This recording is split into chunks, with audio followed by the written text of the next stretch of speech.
Lord. Praise the Lord. நாம ஜெபிக்கலாம். தந்தை, மகன், தூய ஆவியின் பெயராலே Amen. எங்களை எல்லாவற்றுக்கும் மேலாக அன்பு செய்கின்ற எங்கள் பரலோக தந்தையே, இந்த அழகான புதிய நாளுக்காக, இந்த காலை பொழுதுக்காக எங்கள் முழு இதயத்தோடும் உமக்கு நன்றி செலுத்துகிறோம். விண்ணகமும் வையகமும் கொள்ள முடியாத எங்கள் மாபெரும் கடவுளே, நீர் எங்கள் மீது இரக்கம் கொண்டு எங்கள் சிறிய ஜெபங்களையும் கேட்கிறவராக இருப்பதற்காக உமக்கு நன்றி கூறுகிறோம். Amen. அன்று சாலமோன் அரசர் கட்டிய கோவிலில் உம்முடைய பெயரை விளங்கச் செய்தது போல எங்கள் உள்ளங்களிலும் உமது பிரசன்னத்தை நாங்கள் ஒவ்வொரு நொடியும் உணர எங்களுக்கு அருள் தாரும். உம்முடைய வார்த்தையின் வழியாக எங்களுக்கு வெளிச்சம் தரவிருக்கிறீர், அதுக்காகவும் நன்றி. குறிப்பாக இன்றைய வார்த்தை யூடியூப் சேனலில் வாசலத்தின் வழியாக வெளிச்சம் என்ற இந்த நிகழ்ச்சியை பார்த்து கொண்டிருக்கும் உம்முடைய பிள்ளைகள் ஒவ்வொருவரையும் உமது அன்பு கரங்களில் ஒப்புக் கொடுக்கிறோம். ஆமென். அவர்களின் பாவங்களை மன்னியும், அவர்களுடைய சரீரங்களில் உள்ள நோய்களை குணமாக்கும், அவர்களுடைய குடும்ப தேவைகளை எல்லாம் உம்முடைய இரக்கத்தினால் சந்தித்தருளும். எல்லாவற்றிற்கும் மேலாக இன்று நாங்கள் தியானிக்கப் போகிற வார்த்தை ஆழமாக புரிந்து கொண்டு அதன்படி வாழ தேவையான ஞானத்தை மருளையும் அவர்களுக்கு நிறைவாக வழங்கும். அவங்களுடைய தேவைகள் எல்லாத்தையும் உம்முடைய இரக்கத்தினால பூர்த்தி செய்யுங்க. எல்லாத்துக்கும் மேல அவங்க வாழ்வுல உம்முடைய அருள் எப்போதுமே நிறைந்திருக்க ஆசிர்வதிங்க. குறிப்பா எங்கள் திருச்சபைக்காகவும் அதன் தலைவர்களுக்காகவும் ஜெபிக்கிறோம். அவர்கள் உண்மையுடனும் நேர்மையுடனும் உம்முடைய மந்தையை வழிநடத்த அருள் தாரும். ஆமாண்டவரே. இங்கு கூடி ஜெபிக்கிற ஒவ்வொரு வழிபாட்டு குழுமங்களும் ஏறெடுக்கும் ஜெபங்கள் உமது திருமுன் கேட்கப்பட்டு அவற்றுக்கு பதில் கிடைத்திட வேண்டும் என்று உம்மை வேண்டுகிறோம். வெளி வேடத்தாலும் வெறும் சடங்குகளாலும் தங்கள் விசுவாச வாழ்வில் போராடிக் கொண்டிருக்கும் பிள்ளைகள் வழிபாட்டின் உண்மையான மையத்தை கண்டு கொள்ளவும் திரு இல்லத்தின் மீதும் மீண்டும் தாகம் கொள்ளவும் வரமருளும். ஆமென். இந்த மன்றாட்டுகள் எல்லாத்தையும் எங்கள் சகோதரரும் ஆண்டவருமான இயேசு கிறிஸ்துவின் பெயரில் திருமுன் வைக்கிறோம் எங்கள் அன்பு தந்தையே. ஆமென். இன்று February 10, 2026 பொது காலத்தின் 5ஆம் வாரத்துல செவ்வாய்க்கிழமைக்கான வாசகங்களை நாம சேர்ந்து சிந்திக்க போறோம். ஆமா, முதல் வாசகம் அரசர்கள் முதல் நூல்ல இருந்தும், நற்செய்தி வாசகம் மார்க் எழுதிய நூல்ல இருந்தும் நமக்கு கொடுக்கப்பட்டிருக்கு. நம்மளோட வெளிப்புற செயல்களை விட நம்ம உள்ளத்தோட நோக்கம்தான் கடவுளுக்கு முக்கியம். வெளி வடிவத்தை விட உள்ளே இருக்கிற சாராம்சம் தான் உண்மையான பக்தி. ரொம்ப அருமையான ஒரு தொடக்கம். இந்த சிந்தனையோட நாம இன்றைய நற்செய்தி வாசகத்துக்குள்ள போகலாம். மார்க் எழுதிய நற்செய்தி 7ஆம் அதிகாரம் 1-13 வரை. கடவுளுக்கும் நமக்கும் உள்ள உறவுல எது முக்கியம்? வெளிப்புற சடங்குகளா இல்ல உள்ளத்தோட தூய்மையா? கடவுளோட கட்டளைகளுக்கும் மனுஷங்க உருவாக்கின மரபுகளுக்கும் நடுவில் இருக்கிற அந்த பெரிய வித்தியாசத்தை இயேசு எவ்வளவு தெளிவா விளக்குறாருன்னு நாம இன்னைக்கு ஆழமா பார்க்கலாம். சரி, அப்போ வாசகத்தோட முதல் பகுதிக்கு போகலாம். அதாவது 1-5 வரைக்கும் உள்ள வசனங்கள். இங்க ஒரு மோதல் உருவாகிறத நம்ம பாக்குறோம். ஆமா. எருசலேம்ல இருந்து சில பரிசேயர்களும் மறைநூல் அறிஞர்களும் இயேசு கிட்ட வராங்க. அவங்க சும்மா வரல. எருசலேம்ங்கிறது யூத மதத்தோட அதிகார மையம். கரெக்ட். அங்கிருந்து வராங்கன்னா தங்களை கடவுளோட சட்டத்தை காக்கிற காவலர்கள் மாதிரி நினைச்சுக்கிட்டு வராங்க. அவங்க வந்த நோக்கமே இயேசு மேல ஏதாவது குத்தம் கண்டுபிடிக்கணுங்கிறது தான், இல்லையா? ஆமா. வந்த உடனே அவங்க கண்ணுல பட்டது என்னன்னா, இயேசுவோட சீடர்கள்ல சில பேரு தீட்டான கைகளால சாப்பிடுறது, அதாவது சடங்கு முறைப்படி கழுவாத கைகளால. இங்க நாம ஒன்னு தெளிவா புரிஞ்சுக்கணும். இது சோப்பு போட்டு கை கழுவுற சுகாதார பிரச்சனை இல்ல. இல்லவே இல்ல. இது முழுக்க முழுக்க ஒரு மதரீதியான சடங்கு. அவங்களோட மூதாதையர் வழியா கடைபிடிச்சிட்டு வந்த ஒரு மரபு. ஆமா, அந்த மரபுகளை பத்தி மார்க்வே ரொம்ப தெளிவா விளக்குறாரு. பரிசேயர்களும் மத்த யூதர்களும் கைகளை ஒரு குறிப்பிட்ட முறைப்படி கழுவாம சாப்பிட மாட்டாங்க. அது மட்டும் இல்ல, சந்த மாதிரி பொது இடங்களுக்கு போயிட்டு வந்தா உடம்பையே முழுசா கழுவிக்குவாங்க. கிண்ணங்கள், பரணிகள், செப்புக்களங்கள்னு எல்லாத்தையும் கழுவி சுத்தப்படுத்துற பழக்கம் அவங்க கிட்ட இருந்துச்சு. இதெல்லாம் அவங்க பக்தியோட வெளிப்பாடா, அவங்க அடையாளமா கருதப்பட்டுச்சு. ஆமா, இந்த மரபுகள் தான் தங்களை மத்தவங்கள இருந்து வேறுபடுத்தி காட்டுதுன்னு அவங்க நம்பினாங்க. ஆனா காலம் போக போக என்ன ஆச்சுன்னா, இந்த மரபுகளையே கடவுளை விட முக்கியமாயிடுச்சு. அதோட விளைவுதான் அந்த கேள்வி. அதேதான். அதனாலதான் அவங்க இயேசு கிட்ட ஒரு சவால் விடுற மாதிரி கேக்குறாங்க.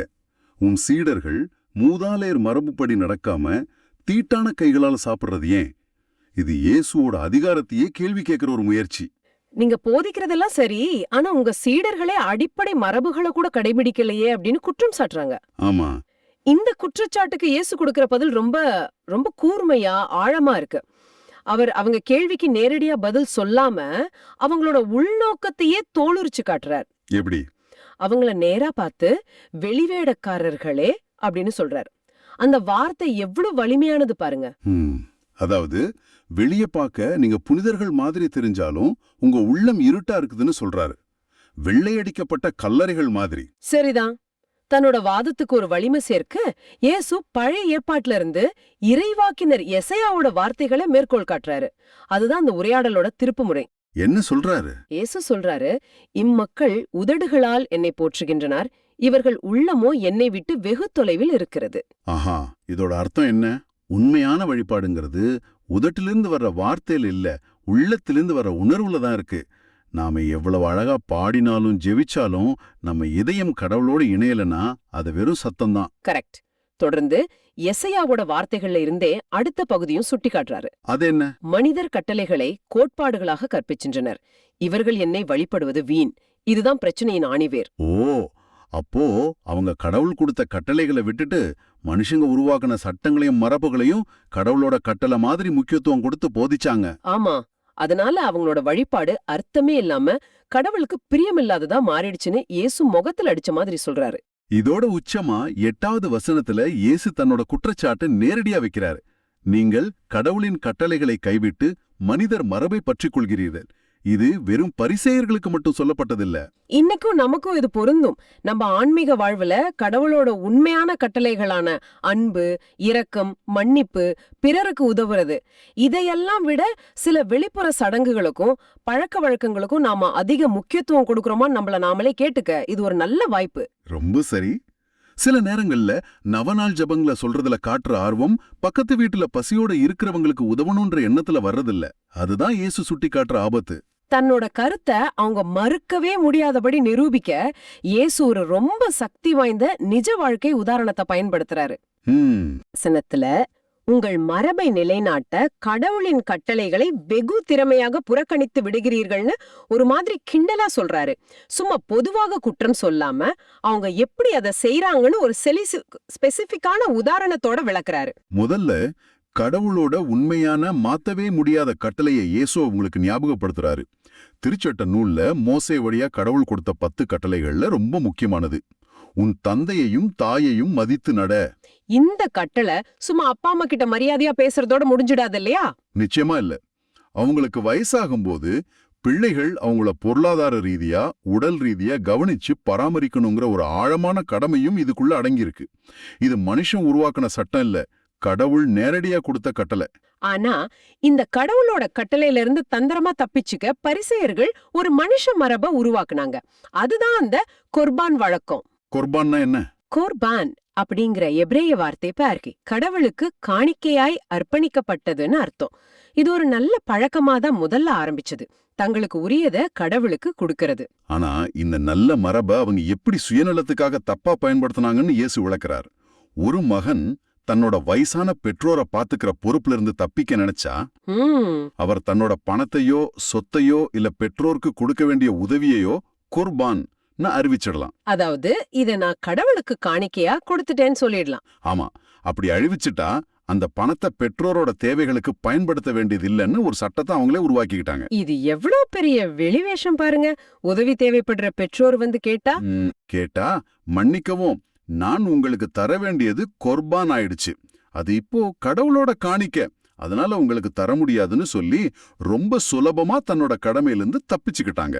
வெளியிருந்து பாக்குறவங்களுக்கு அவர் தன்னோட சொத்தையே கடவுளுக்கு அர்ப்பணிச்ச ஒரு பெரிய பக்திமான் மாதிரி தெரிவார். ஆனா உண்மையிலேயோ கடவுள் கொடுத்த மிக முக்கியமான கட்டளையான பெற்றோரை பராமரிக்கிற கடமையை மீறுறார். இதத்தான் 13வது வசனத்துல இயேசு ரொம்ப தெளிவா முடிக்கிறாரு.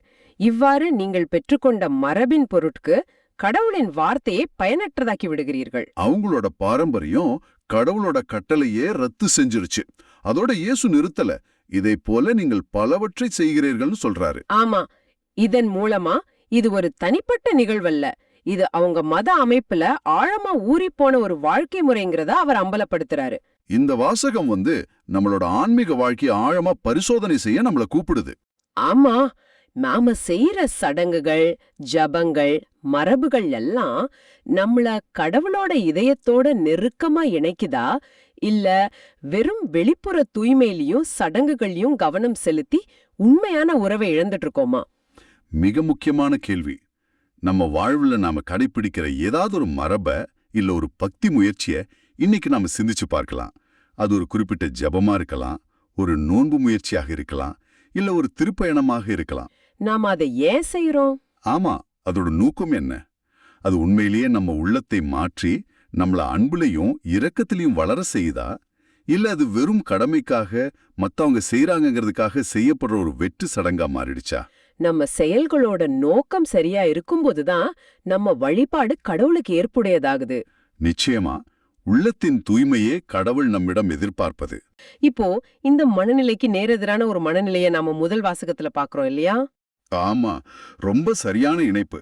முதல் வாசகம் அரசர்கள் முதல் நூலிலிருந்து எடுக்கப்பட்டிருக்கு. சாலமோன் அரசர் தான் கட்டின அந்த பிரம்மாண்டமான எருசலேம் கோவிலை கடவுளுக்கு அர்ப்பணிக்கிறார். நினைச்சு பார்க்கவே முடியல. எவ்வளவு பெரிய கோவில் அது! எவ்வளவு தங்கம், எவ்வளவு வேலைப்பாடுகள்! ஆனா அவ்வளவு பெரிய காரியத்தை செஞ்ச சாலமோனோட ஜெபத்துல என்ன வெளிப்படுது? பெருமையா? இல்லவே இல்ல, ஆழமான தாழ்ச்சி. இன்றைய வாசகத்தோட ஆன்மாவோட இணைந்த ஒரு சின்ன ஸ்டோரிய இப்ப நாம கேட்கலாம். ஒரு பெரிய நகரத்தோட மையத்துல பெரிய பெரிய ஷாப்பிங் மால், உயரமான கட்டிடங்கள், இதுக்கெல்லாம் நடுவுல ரொம்பவும் பழமையான சின்ன ஆலயம் ஒண்ணு இருந்துச்சு. ஓ, காலப்போக்குல மக்கள் அந்த ஆலயத்தை மறந்துட்டு ஊருக்கு வெளியே பிரம்மாண்டமா ஏசி வசதியோட கட்டின புது ஆலயங்களுக்கு போக ஆரம்பிச்சாங்க. சரி. ஆனா ஒரு வயசான பாட்டி மட்டும் ஒரு நாள் கூட விடாம தினமும் அந்த சின்ன பழைய ஆலயத்துக்கு ஜெபம் பண்ணிட்டு இருந்தாங்க. ஓ, அப்படியா? ஒரு நாள் அந்த வழியா போன ஒருத்தர் அவங்க கிட்ட, பாட்டி, இந்த ஊர்ல எவ்ளோ பெரிய அழகான ஆலயங்கள் எல்லாம் இருக்கு, நீங்க ஏன் இடிஞ்சு போன மாதிரி இருக்கிற இந்த சின்ன இடத்துக்கு தினமும் வரீங்க அப்படின்னு கேட்டார்.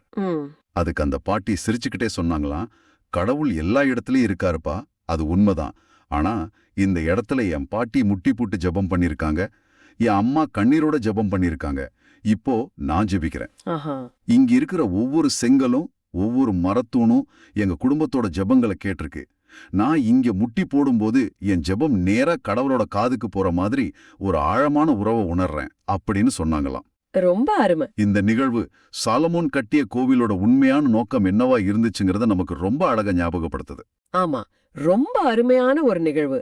நாம ஜெபிக்கிற இடத்துக்கும் நமக்கும் ஒரு ஆழமான பிணைப்பு இருக்கிறத காட்டுது. உண்மைதான். இன்னைக்கு நாம பார்க்க போற வாசகம் அரசர்கள் முதல் நூல்ல இருந்து எடுக்கப்பட்டிருக்கு. அதிகாரம் 8, வசனங்கள் 22, 23, அப்புறம் 27ல இருந்து 30 வரைக்கும். சரி.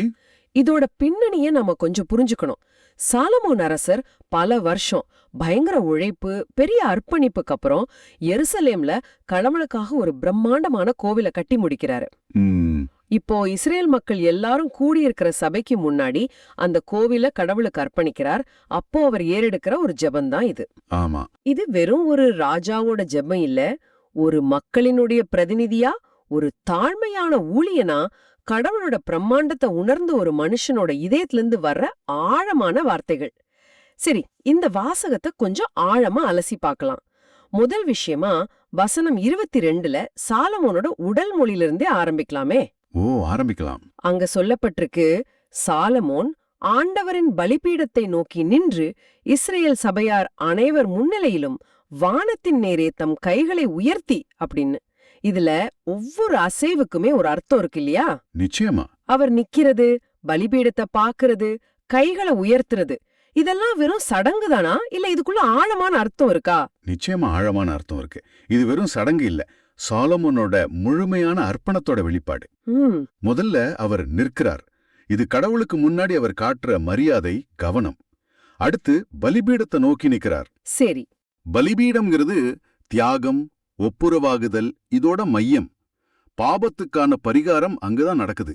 அதனால கடவுள்கிட்ட நெருங்கி வர்றதுக்கு முன்னாடி அந்த பரிசுத்தத்தை உணர்ந்து நிக்கிறார். ஆமா. ரொம்ப முக்கியமா இஸ்ரேல் சபையார் அனைவர் முன்னிலையிலும் இது செய்யறார். இது ஒரு தனிப்பட்ட ஜெபம் இல்ல. ஆமா, எல்லார் சார்பாகவும். நான் உங்க எல்லார் சார்பாகவும் கடவுள் முன்னாடி நிக்கிறேன்னு சொல்ற மாதிரி இருக்கு. கடைசியா வானத்தின் நேரே தம் கைகளை உயர்த்தி, இது சரணாகதியோட உச்சம். சரணாகதி. என்கிட்ட எதுவும் இல்ல, எல்லாம் உங்ககிட்ட தான் வரணும், நான் ஒரு வெறுங்கையன்னு சொல்றதுக்கு சமம். நம்ம ஜபத்துல கூட நம்ம வார்த்தைகள் மட்டும் ஜெபிக்கல, நம்ம உடம்பு சேர்ந்து ஜெபிக்குதுங்கிறதுக்கு இது ஒரு அழகான உதாரணம். ரொம்ப சரி. அந்த உடல் மொழிக்கு அப்புறமா அவர் பேச ஆரம்பிக்கிற வார்த்தைகளுக்குள்ள போகலாம். வசனம் 23ல, மேலே விண்ணிலும் கீழே மண்ணிலும் உம்மை போன்ற வேறு கடவுள் யாரும் இல்லை. முழு உள்ளத்தோடு உமக்கு கீழ்ப்படிந்து நடக்கும் உம்முடைய அடியாருக்கு உமது உடன்படிக்கையின்படி மாறா பேரன்பு காட்டி வருகிறீர்னு சொல்றார். ஆமா, சுத்தி இருந்த எல்லா நாடுகளும் சூரியன், சந்திரன், மலைன்னு பல கடவுள்களை வணங்கிட்டு இருந்த ஒரு காலத்துல உம்மை போல வேறு கடவுள் யாரும் இல்ல அப்படின்னு சொல்றது எவ்வளவு பெரிய விசுவாச அறிக்கை இல்லையா? ஆமா, அது சாதாரண அறிக்கை இல்ல, அது ஒரு புரட்சிகரமான அறிக்கை.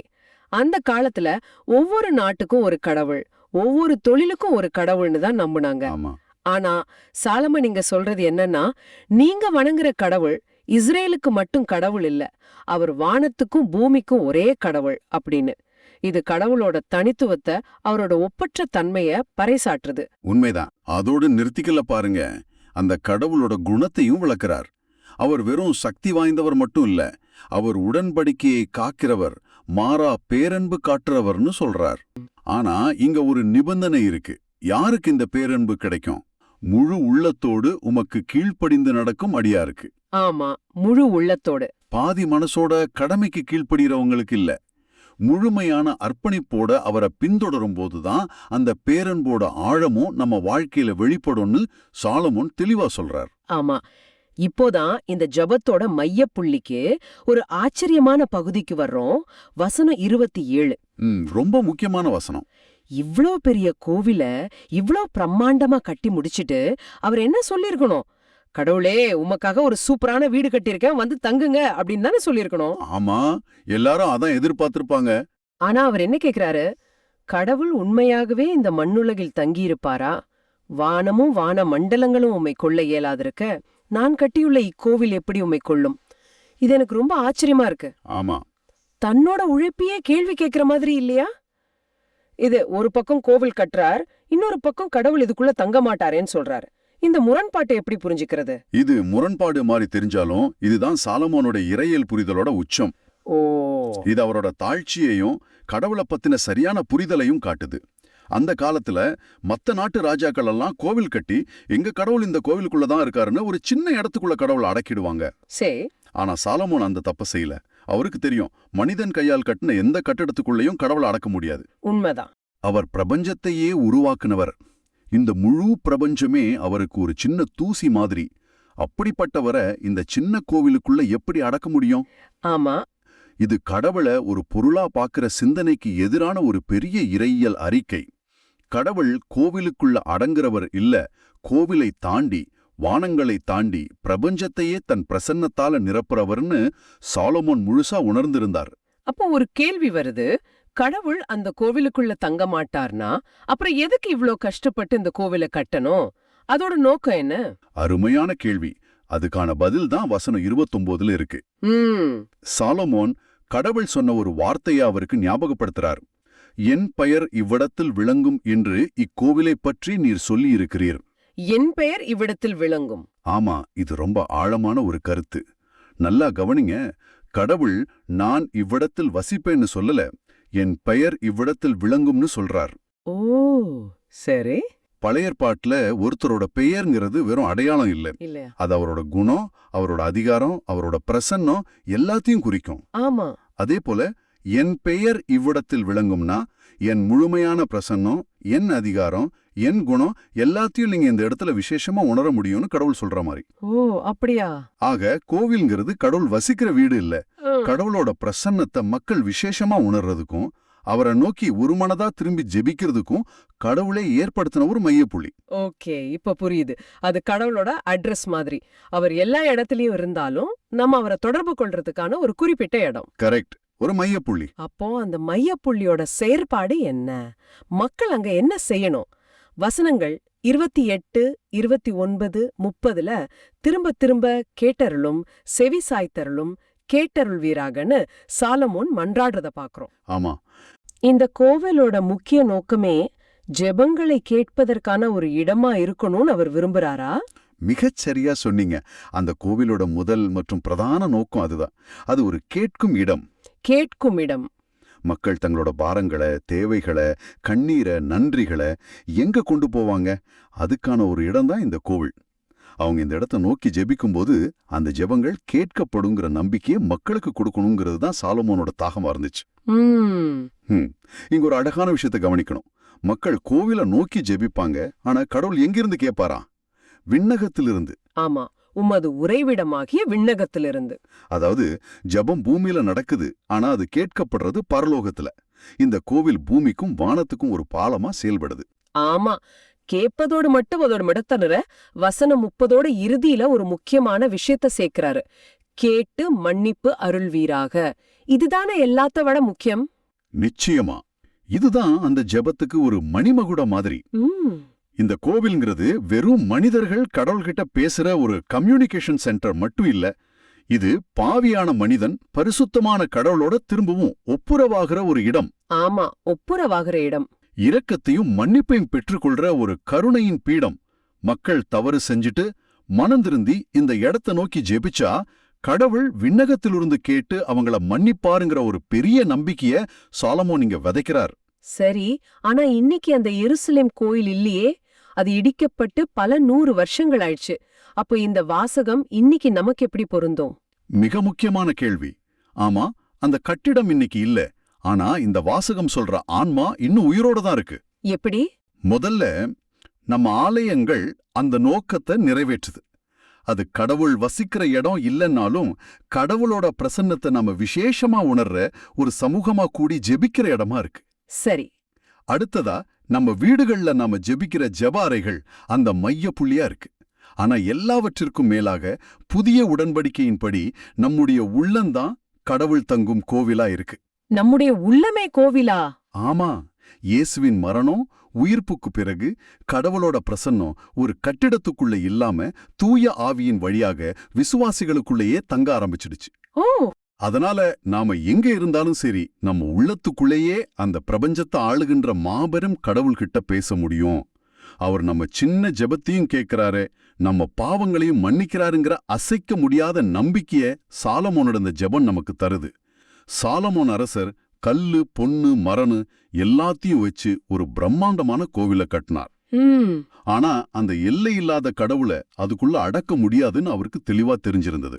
ஆனா புதிய உடன்படிக்கையில புனித பவுல் கொரிந்தியருக்கு எழுதின முதல் திருமுகத்துல இன்னும் ஒரு படி மேல போய் உங்கள் உடலே தூய ஆவியின் கோவில் என்று உங்களுக்கு தெரியாதான்னு கேட்கிறார்.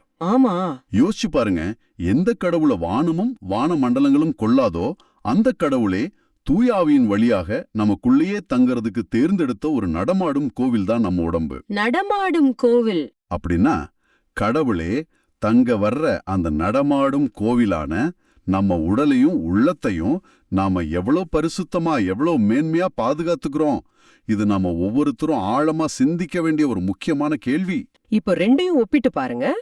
பரிசேயர்கள் மனுஷங்க உருவாக்குன மரபுகளை கடவுளோட சட்டத்தை விட வலுதா மாத்திட்டாங்க. ஆனா சாலமோனும் மனுஷனால கட்டப்பட்ட மிக பிரம்மாண்டமான கோவிலை கூட எல்லையற்ற கடவுளுக்கு முன்னாடி ரொம்ப சின்னதா பாக்குறாரு. பரிசேயர்களோட பக்தி சுயநீதியில இருந்துச்சு, சாலமோனோட பக்தி தாழ்ச்சியில இருந்துச்சு. இந்த உண்மையான பக்தியோட உணர்வு பூர்வமான வெளிப்பாட்ட நம்ம இன்றைய பதிலுரை பாடல்ல இன்னும் ஆழமா உணரலாம். திருப்பாடல் 84. இது வெறும் வார்த்தை கோர்வை இல்ல, இது உள்ளத்தோட ஏக்கம். ஆமா, இந்த திருப்பாடல் வெறும் ஒரு பழைய பாடல் இல்ல, அது ஒரு ஆழமான ஏக்கத்தோட வெளிப்பாடு. இன்னைக்கு நாம இந்த வரிகளுக்கு பின்னால இருக்கிற உணர்ச்சிகள், அந்த சரித்திர பின்னணி, அதோட உருவகங்கள், இதையெல்லாம் கொஞ்சம் ஆழவா பார்க்கலாம். ஆமா, இந்த வார்த்தைகள் ஏன் எழுதப்பட்டுச்சு, யாருக்காக எழுதப்பட்டுச்சு, அது இன்னைக்கு நமக்கு என்ன சொல்லுதுன்னு புரிஞ்சுக்கிறது தான் நம்ம நோக்கம். சரி. இந்த திருப்பாடல் கோராகின் புதல்வர்களுக்கு உரியதுன்னு ஒரு குறிப்பு இருக்கு. அவங்க சாதாரண பார்வையாளர்கள் இல்ல. ஓ, அவங்க எருசலேம் ஆலயத்துல பணியாற்றிய பாடகர்கள், இசைக்கலைஞர்கள். அப்போ இது ஒரு கலைஞனோட பாடல். ஆமா, சொல்லப்போனா தன் பணியிடத்தை, தன் வாழ்வின் மையத்தை, அதாவது தன் கடவுளோட இல்லத்தை விட்டு தொலைவில் இருக்கிற ஒரு கலைஞனோட இயக்க பெருமுச்சா இதை பார்க்கும்போது அதோட அர்த்தம் இன்னும் ஆழமா புரியும். அப்படியானா முதல் வரியில இருந்து ஆரம்பிக்கலாம். பல்லவி சொல்லுது, ஆண்டவரே உமது உறைவிடம் எத்துணை அருமையானது. இது கேட்கறதுக்கு ஒரு சாதாரண பாராட்டு மாதிரி இருக்கு. ஆனா நீங்க சொன்ன அந்த பின்னணியோட பாக்கும்போது இதுக்குள்ள வேற ஏதோ இருக்கு இல்லையா? நிச்சயமா. இங்க அருமையானதுங்கிற சொல் வெறும் அழக குறிக்கல. எபிரேய மூலத்துல இந்த வார்த்தை அன்பு, நேசம், சொந்தம்ங்கிற உணர்வுகளையும் சேர்த்தே குறிக்குது. இது நான் விரும்புற இடம் இல்லனா என் மனசுக்கு நெருக்கமான இடம்னு சொல்ற மாதிரி. ஓ அப்படியா? ஆமா, ஆலயத்தை விட்டு ரொம்ப தூரத்துல ஒருவேளை நாடு கடத்தப்பட்ட நிலையில் இருக்கிற அந்த பாடகர் தம் வீட்டை நினைச்சு ஏங்குற மாதிரி ஏங்குறார். அது வெறும் வழிபாட்டிடம் இல்ல, அது அவரோட வீடு. இது ஒரு சுவாரஸ்யமான பார்வை. அப்போ 2வது வசனம், என் ஆன்மா ஆண்டவரது கோவில் முற்றங்களுக்காக ஏங்கி தவிக்கின்றது, என் உள்ளமும் உடலும் உயிருள்ள கடவுளை நோக்கி களிப்புடன் பாடுகின்றது. இதை எப்படி புரிஞ்சுக்கிறது? ஏங்கி தவித்தல்ங்கிறதே ரொம்ப வலுவான வார்த்தையா இருக்கே. ஆமா, அதுதான் இந்த வசனத்தோட திருவுருள். இது ஒரு சாதாரண விருப்பம் இல்ல, பாலைவனத்துல தாகத்தால தவிக்கிற ஒருத்தரோட உணர்வு மாதிரி. ஓ, அந்த தாகம் உடம்புக்கு, ஆனா இங்க அந்த பாடகரோட ஆன்மா தாகத்தால தவிக்குது. இங்க கவனிக்க வேண்டிய இன்னொரு விஷயம், அவர் கோவில் முற்றங்கள்னு சொல்றது. ஆமா, அவர் கருவறைக்குள்ள போகணும்னு ஆசைப்படல, அந்த முற்றங்கள் இருந்தாலே போதும்னு சொல்றாரு. கடவுளோட பிரசன்னம் இருக்கிற அந்த இடத்துக்கு பக்கத்துல இருக்கிறதே அவருக்கு போதும். அப்போ உள்ளமும் உடலும்னு குறிப்பிடுறதுக்கு என்ன முக்கியத்துவம்? வழிபாடுங்கிறது ஒரு மனரீதியான செயல்பாடு மட்டும் தானா? இது ஒரு மிக முக்கியமான கேள்வி. பண்டைய யூத மரபுல மனிதன்கிறவன் ஆன்மா, உள்ளம், உடல்னு தனித்தனியா பார்க்கப்படல, அவன் ஒரு முழுமையான சத்த. சரி. அதனால உண்மையான வழிபாடுங்கிறது முழு மனுஷனையும் ஈடுபடுத்தணும். உங்க சிந்தனை, உங்க உணர்வுகள், உங்க உடல் எல்லாமே கடவுளை நோக்கி திரும்பணும். அதனாலதான் உள்ளமும் உடலும் களிப்புடன் பாடுகின்றனன்னு சொல்றார். ஆமா, அந்த ஏக்கத்தோட உச்சகட்டம் துக்கத்துல இல்ல, கடவுளை நினைச்சு பாடுற களிப்புல முடையுது. இது ஒரு முரண்பாடான ஆனா ரொம்ப அழகான உணர்வு. அடுத்த வசனம் ஒரு மிக அழகான உருவகத்தை பயன்படுத்துது. படைகளின் ஆண்டவரே, என் அரசே, என் கடவுளே, உமது பீடங்களில் அடைக்கலாங்குருவிக்கு வீடும் தன் குஞ்சுகளை வைப்பதற்கு சிட்டுக்குருவிக்கு கூடும் கிடைத்துள்ளது. இது வெறும் கவிதைக்காகவா, இல்ல இதுக்கு வேற அர்த்தம் இருக்கா? இது கவிதை நயத்தையும் தாண்டின ஒரு ஆழமான இறையியல் பார்வை. பீடம்ங்கிறது ஆலயத்தோட மிக பரிசுத்தமான இடம், பலிகள் செலுத்தப்படுற இடம். அந்த மனுஷங்க ரொம்ப பயபக்தியோட தான் போக முடியும். ஆனா சமூகத்தோட மிகச்சிறிய பலவீனமான உயிரினமான குருவிகள் அங்க வீடு கட்டி தன் குஞ்சுகளை பாதுகாப்பா வளர்க்குது. அப்போ இந்த உருவகம் என்ன சொல்ல வருது? 2 விஷயம் சொல்லுது. ஒன்னு, கடவுளோட பிரசன்னத்துல மிக அற்பமான உயிரினங்களுக்கு கூட பாதுகாப்பு உண்டு. 2வது, அந்த பாடகர் தன்னை அந்த சிட்டுக்குருவியோட இடத்துல வச்சு பார்க்கறார். ஓ, அந்த சின்ன பறவைக்கு கூட இல்லத்துல இடம் இருக்கு, ஆனா நானும் இங்க தொலைவுல தவிக்கினேனேங்கிற ஒரு ஏக்கத்தோட வெளிப்பாடு இது. அதாவது கடவுளோட பாதுகாப்பு எவ்வளவு பரந்தது, எல்லாரையும் உள்ளடக்கியதுன்னு இது காட்டுது. ஒரு குருவிக்கு அடைக்கலம் தர்ற கடவுள் தம் பிள்ளைங்களுக்கு எவ்வளோ பெரிய பாதுகாப்பு தருவாருன்னு ஒரு நம்பிக்கை வருது. மிகச்சரியா சொன்னீங்க. அது மட்டும் இல்லாம படைகளின் ஆண்டவரேங்கிற சொல்லையும் நாம கவனிக்கணும். இது கடவுளோட சர்வ வல்லமையை குறிக்குது. ஆமா, பிரபஞ்சத்தோட படைகளை எல்லாம் ஆள்ற அந்த மாபெரும் கடவுளோட இல்லத்துல ஒரு சின்ன சிட்டுக்குருவி பாதுகாப்பா இருக்கு. இது கடவுளோட வல்லமைக்கும் அவரோட கனிவான பராமரிப்புக்கும் இருக்கிற ஒரு அற்புதமான இணைப்பு. இந்த பாதுகாப்பை பெற்றவர்களோட நிலைய 4வது வசனம் விளக்குது. உமது இல்லத்தில் தங்கியிருப்போர் பேறு பெற்றோர், அவர்கள் எந்நாளும் உம்மை புகழ்ந்து கொண்டே இருப்பார்கள். இங்க பேறு பெற்றோருங்கிறது எதை குறிக்குது? உலக பார்வையில செல்வம், அதிகாரம் இதெல்லாம் தான் பேரு. ஆனா இங்க வேற மாதிரி சொல்லப்படுது இல்லையா? ஆமா, இது திருப்பாடல்களோட ஒரு பொதுவான கருப்பொருள். உண்மையான மகிழ்ச்சி, உண்மையான பேருங்கிறது கடவுளோட பிரசன்னத்துல நிலைச்சிருக்கிறது தான். அதோட இயல்பான விளைவு இடைவிடாத புகழ்ச்சி. நாம சந்தோஷமா இருக்கும்போது இயல்பாவே பாடுவோம், நன்றி சொல்வோம். அது மாதிரி கடவுளோட பிரசன்னத்துல இருக்கிறவங்க குறைகளை சொல்லிக்கிட்டே இருக்க மாட்டாங்க. அவங்க வாழ்க்கை ஒரு முடிவே இல்லாத புகழ்ச்சி பாடலா மாறிடும். இந்த எண்ணத்தோட 9ஆம் வசனத்தை இணைச்சு பார்க்கலாம். எம் கேடயமாகிய கடவுளே கண்ணோக்கும், நீர் திருப்பழிவு செய்தவர் முகத்தை கனிவுடன் பாரும். இங்க கடவுள் ஒரு வீடா மட்டும் இல்ல, ஒரு கேடயமாகவும் பார்க்கப்படுறார். ஆமா, கேடயம்ங்கிறது போர்க்களத்துல பயன்படுத்துற ஒரு பாதுகாப்பு கருவி. அது தாக்குதல்கள்ல இருந்து ஒரு வீரனை காப்பாத்துது.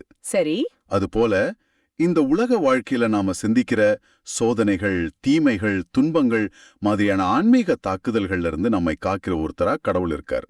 அவர் வெறும் அடைக்கலம் தர்ற வீடு மட்டும் இல்ல, நம்மை சுற்றி நின்னு நம்மை காக்கிற ஒரு போர்க்கருவியும் கூட. அந்த வசனத்தோட 2வது பகுதி நீர் திருப்பொழிவு செய்தவர் முகத்தை கனிவுடன் பாரும்னு சொல்லுது.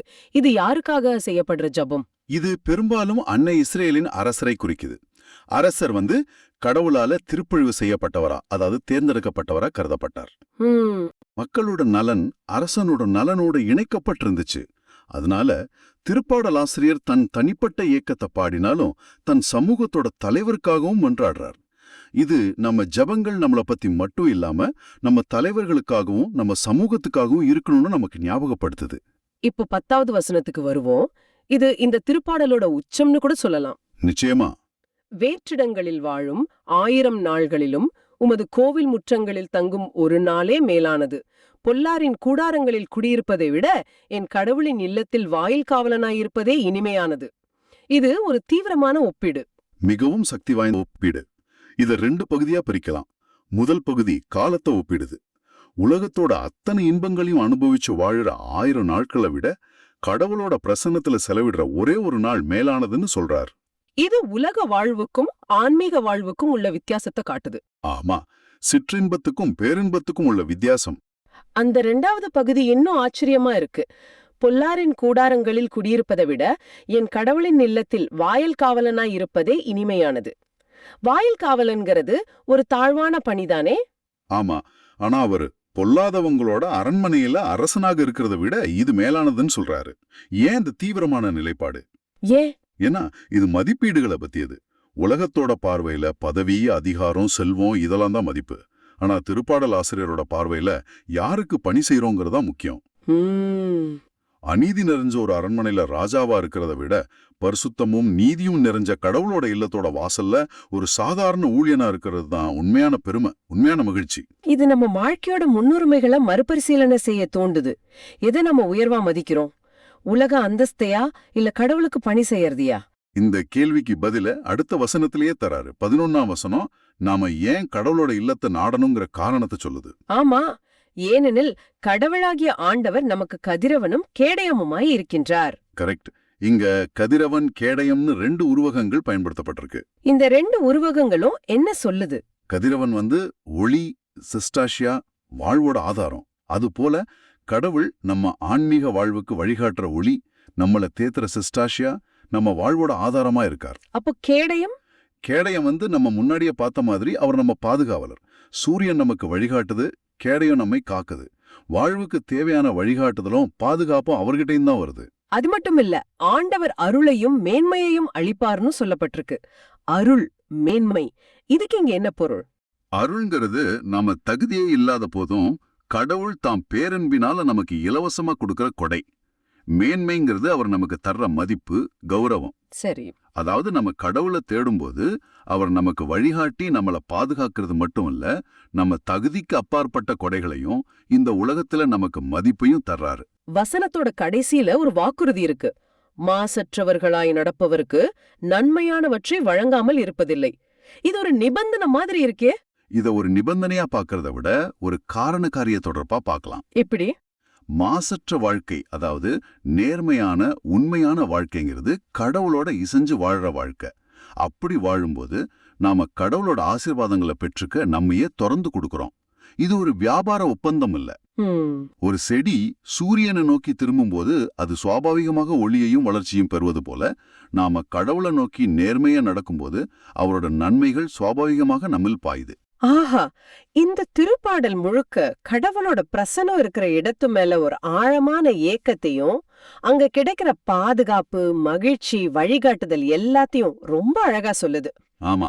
அப்படியானால் இந்த ஆழமான பார்வையை கேட்டுட்டு இருக்கிற உங்களுக்கு ஒரு சிந்தனை. இந்த திருப்பாடலை எழுதின கோராகின் புதல்வரை போல கடவுளோட பிரசன்னத்துக்காக நீங்க எப்போதாவது உண்மையாவே ஏங்கி தவிச்சிருக்கீங்களா? உங்க வாழ்க்கையில கடவுளோட வீடா, அவரோட பிரசன்னத்தை நீங்க ஆழமா உணர்ற அந்த இடம் எது?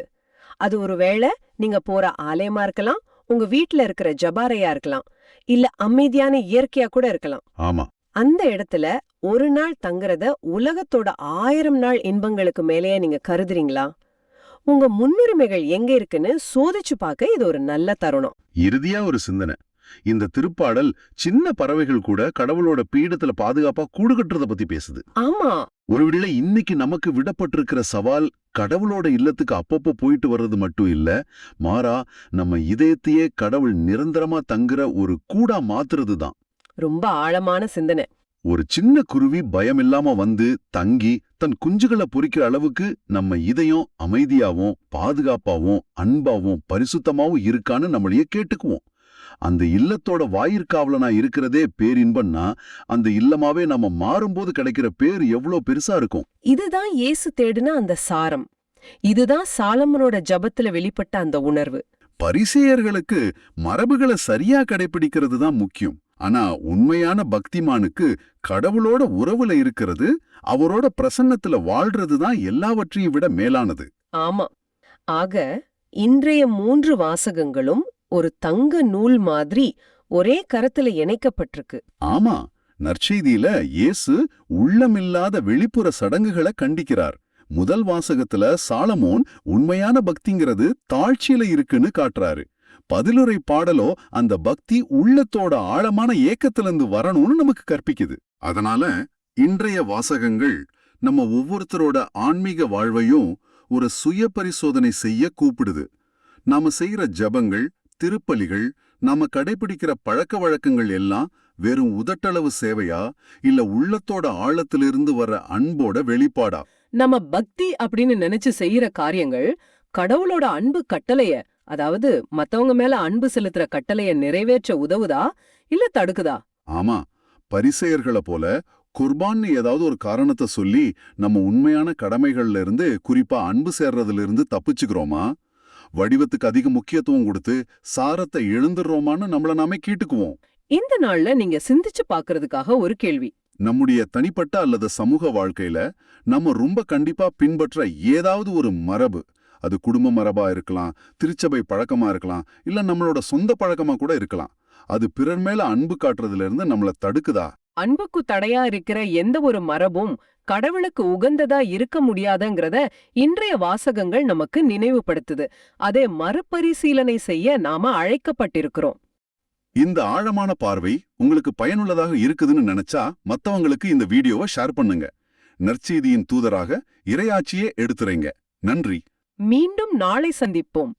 இயேசுவுக்கே புகழ். அன்னை மரியே வாழ்க.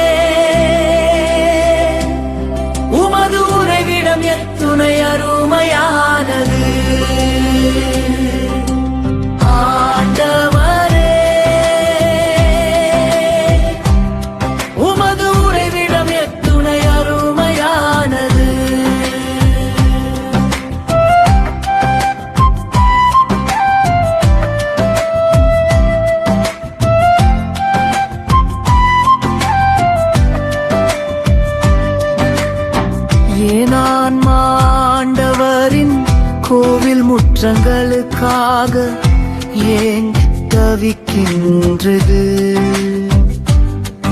என் உள்ளமும் உடலும் என்று மூள இறைவனை மகிழ்ச்சியுடன் பாடுகின்றது. படைகளின் ஆண்டவரே, என் அரசரே, என் கடவுளே, உமது பீடங்களில் அடைக்கலான் குருவிக்கு வீடு கிடைத்துள்ளது. தங்கள் குஞ்சுகளை வைத்திருப்பதற்கு சிட்டுக்குருவிகளுக்கு கூடும் கிடைத்துள்ளது. ஆண்டவரே, உமது உறைவிடம் எத்தனை அருமையானது.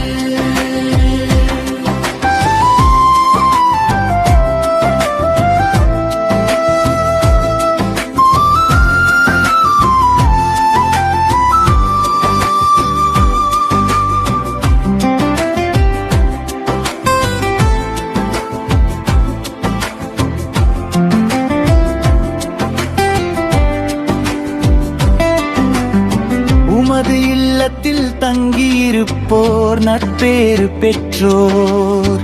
அவர்கள் எந்நாளும் உம்மை புகழ்ந்து கொண்டே இருப்பார்கள். எங்கள் கேடயமாகிய கடவுளே, கண்ணோக்கும் நீர் திருப்பொழிவு செய்தவரின் முகத்தை கனிவுடன் பாரும் ஆண்டவரே. உமது உறைவிடம் எத்துணை அருமையானது.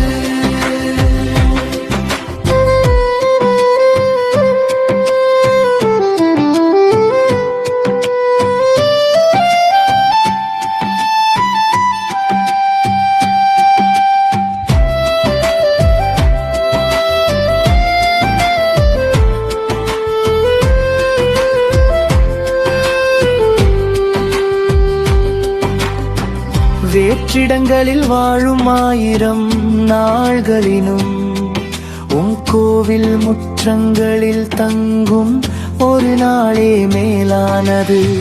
பொல்லாரின் கூடாரந்தனலில் குடியிருப்பதினும் என் கடவுளது இல்லத்தின் வாயிற்காவலனாயிருப்பதே இனிமையானது. ஆண்டவரே, உமது உறைவிடம் எத்துணை அருமையானது.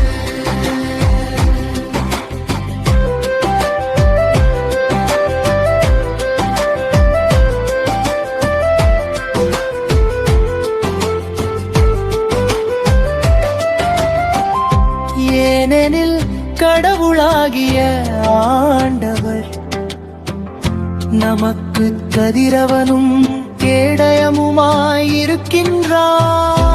ஆண்டவர் அருளையும் மேன்மையையும் அளிப்பார். மாசற்றவர்களாய் நடப்பவர்களுக்கு நன்மையானவற்றை வழங்குவார்.